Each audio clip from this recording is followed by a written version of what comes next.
Assalamualaikum warahmatullahi wabarakatuh. Perkenalkan, nama saya Meli Himatul Ulia, NIM 2161510099 dari kelas 2D Tadris Bahasa Indonesia Universitas Islam Negeri Raden Mas Said Surakarta.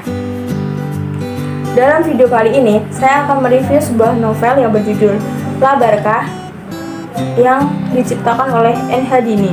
Video kali ini saya buat untuk memenuhi ujian tengah semester sejarah sastra. La Barkah merupakan salah satu novel terbaik N.H. Dini, diterbitkan tahun 1975 oleh Dunia Pustaka Jaya Jakarta dan tebal 205 halaman. Tahun 1976, novel itu mengalami cetakan kedua. Tahun 2000, penerbitannya dilakukan oleh Grasindo Jakarta, dan pada tahun 2010 diterbitkan oleh Gramedia Pustaka Utama Jakarta. Keseluruhan cerita disajikan dalam 5 bab yang masing-masing diberi judul sesuai dengan nama tokoh cerita, yaitu bab pertama Moneke, bab kedua Friendship, bab ketiga Sophie, dan bab keempat Fonny, bab kelima Christine. Novel itu berbicara tentang kehidupan para istri yang telah bercerai. Mereka dapat menerima percintaan yang tulus atau hidup bebas antara laki-laki dan perempuan dalam status apa saja, dalam batas-batas tertentu dan kedewasaan yang mapan berdasarkan pemikiran yang logis, sehingga mereka mampu mengatasi segala norma dan segala tabu. N.H. Dini menyatakan bahwa La Barkah mengungkapkan perasaan-perasaan wanita dari sudut pandang wanita. Dalam karya-karya sebelumnya, dunia atau perasaan wanita selalu dideskripsikan oleh laki-laki. Misalnya, ketokohan Siti Nurbaya dalam novel Siti Nurbaya. Novel ini mengisahkan Rina, orang Indonesia, sedang menumpang di rumah temannya, Monique, di Perancis Selatan. Rumah itu bernama La Barkah, dekat Dukusun Trans-en-Provence. Kedatangan Rina bersama anaknya yang masih kecil di sana bertujuan untuk berlibur sambil menanti penyelesaian urusan perceraiannya dengan suaminya, seorang insinyur Prancis. Selama tinggal di La Barkah, Rina bertemu dengan Jacques, Friends atau suami Rin, Sophie, Fonny, dengan anak-anaknya Chris dan Robert. Semuanya bercerita tentang kegagalan perkawinan yang masing-masing dicatat secara rajin oleh Rina dalam buku hariannya. Buku harian itu berisi kisah tentang Rina sendiri serta semua tokoh yang dikenal Rina di La Barkah. Catatan itu ditujukan kepada kekasihnya yang sedang berada di Saigon. Suasana budaya Jawa masih berpengaruh besar pada sikap dan pandangannya. Perkawinannya kandas setelah 3 tahun berjalan ketika anaknya lahir.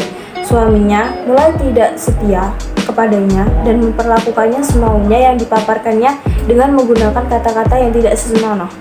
Di La Barkah, Rina menanti keputusan perceraiannya dan menanti suaminya itu pulang ke Prancis dari tugasnya sebagai wartawan di Saigon. Perkawinan yang tidak membawa kebahagiaan itu telah mengubah sikap Rina yang mulai naif dan percaya pada sifat jujur manusia menjadi praktis dan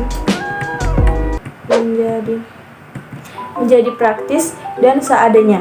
Sikap menerima apa adanya ditunjukkan ketika mendengar berita bahwa suaminya yang tak pernah disebutnya dan tak pernah disebut namanya tidak menjumpainya ketika telah berada di Prancis.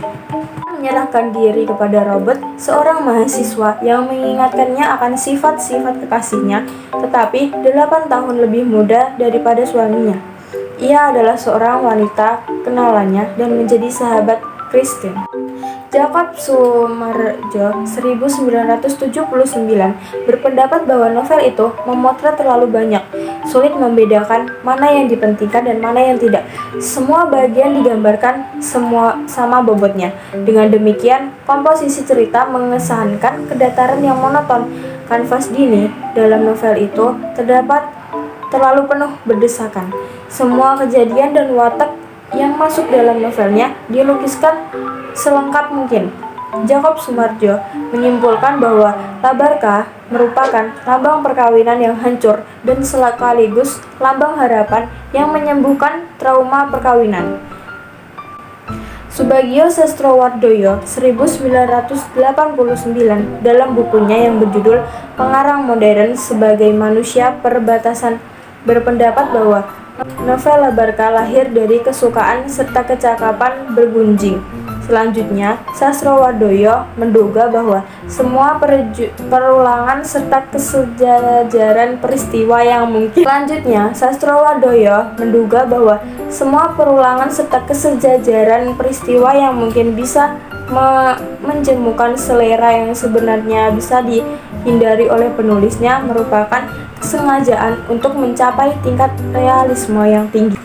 Corak realisme khas yang hendak dicapai Dini adalah dengan mempergunakan alur cerita yang tidak terarah kepada tujuan atau simpulan pikiran yang pokok, seperti hidup nyata yang mengalir dari berbagai kejadian pada masa lalu dan berkembang ke hari depan yang tidak kita ketahui bagaimana kesudahannya.